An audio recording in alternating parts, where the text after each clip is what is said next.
Hello Libra, Sun, Moon, Rising, and Venus Signs. Kamusta kayo? Sana po ay nasa mabuti kayong kalagayan. Welcome back po sa Star Tarot. Kung bago kayo rito, welcome din kayo. Thank you for your support.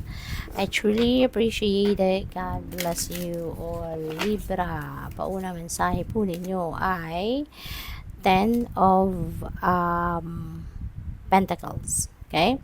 So, this is about wealth, no? This is about kayamanan. So, merong sigurong kayamanan na paparating sa inyo, financial gain, additional money, pwedeng ganon.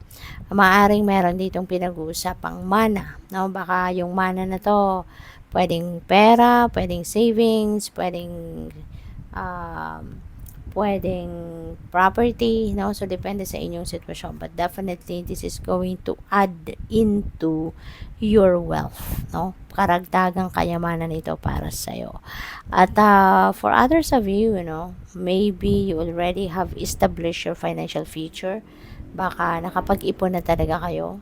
Marami na siguro kayong savings. Meron na kayong savings for your retirement. Meron na kayong savings for your financial future para sa sarili ninyo at para sa inyong pamilya. Yung ganun ba? No? So, parang established na kayo, no? Pagdating sa kaperahang aspeto.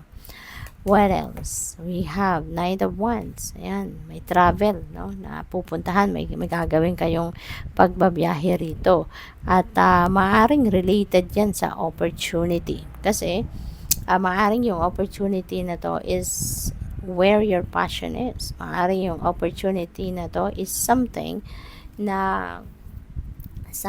na ito yung minimithi ninyo, or this is something na gustong-gusto ninyong gawin, no? Kaya you're going to be very energetic, you're going to be very passionate about it, at talagang you're heading towards that, no? You're very confident, no? Fearless, no? Nahaharapin ninyo tong bagay na to. Kaya this is full of excitement, no? Na nararamdaman ko rito for some of you. Baka meron kayong naiisip na gawing negosyo. Maybe you're going to put up a family business. Pwedeng ganun. Or baka may family business na kayo and you're going to take over.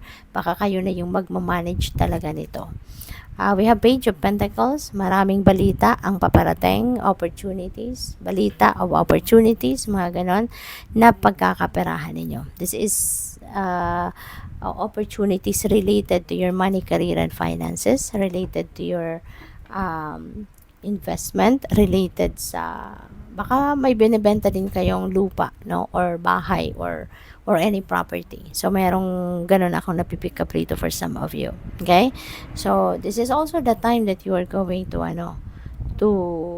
embark on trainings, no? Baka para makuha mo yung isang posisyon sa trabaho, baka may requirement na kailangang skilled ka sa ganito, may certificate ka, yung ganun. And meron din ako napipick up na ganun, na pwedeng gawa ng iba sa inyo, no?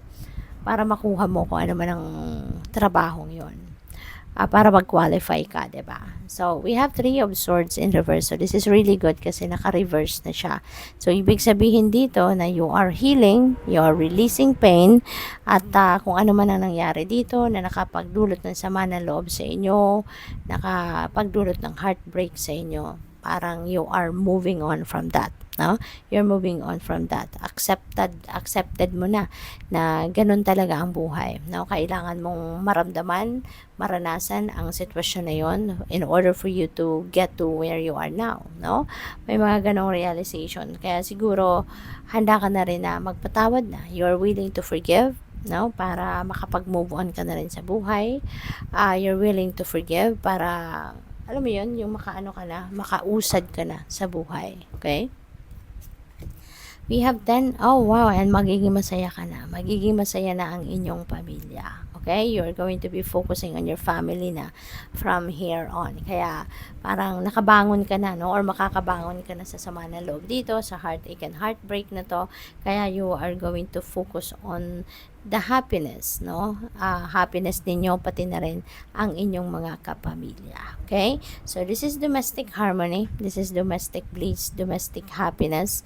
Maaari dito mag-spend kayo ng quality time with your family. You're going to Maaaring you are going to held family reunion, baka may mga ganon, baka din na meron kayong mga selebrasyon, diba, na gagawin as a family. Pwede rin na mararamdaman ninyo rito yung security, stability ng pamilya, no? So pwedeng may mga ganong ganap, and there is maganda rito kasi there will be peace. Now, there will be peace. So, ibig sabihin na nakapag-move on na kayo talaga dito sa sama ng loob, nakapagpatawad na kayo, kaya ngayon maluwag na ang inyong pakiramdam, there is peace, and there is there is happiness na within your heart. So what else? We have 7 of swords. Ayan. So this is a warning, no, para sa iyo, kasi baka masyado kayong mapagtiwala, no? Warning ito sa inyo na wag ninyong gagawin muna yan sa ngayon, na mapagtiwala kayo. Don't trust agad-agad, no? 100% sa mga taong nakakausap ninyo, nakakasama ninyo. Don't believe them as much as possible, no? 100%. You need to verify, you need to confirm, no? Kung ano man ang mga impormasyon na kukuha ninyo. Kasi you never know kung sino yung mambubudol sa paligid ninyo sa ngayon. Maraming maaring sinungaling, mambubudol, manloloko, scammer sa paligid ninyo, no? There is so much dishonesty and trickery, no? May mga sneaky people na maaring nandiyan sa paligid din ninyo, kaya mag-iingat kayo. Lalo-lalo na sa trabaho, diba? Protect your work, no? Baka, alam mo yon, ma-compromise yung inyong trabaho because of this tricky and sneaky na mga tao. Kaya mag-iingat kayo sa inyong mga trabaho, mag-iingat kayo sa mga transactions ninyo, sa mga pakikipag-usap ninyo. Be careful of what you say, of what you share na mga impormasyon. Okay? Good luck. Thank you for watching. Love and light. Namaste.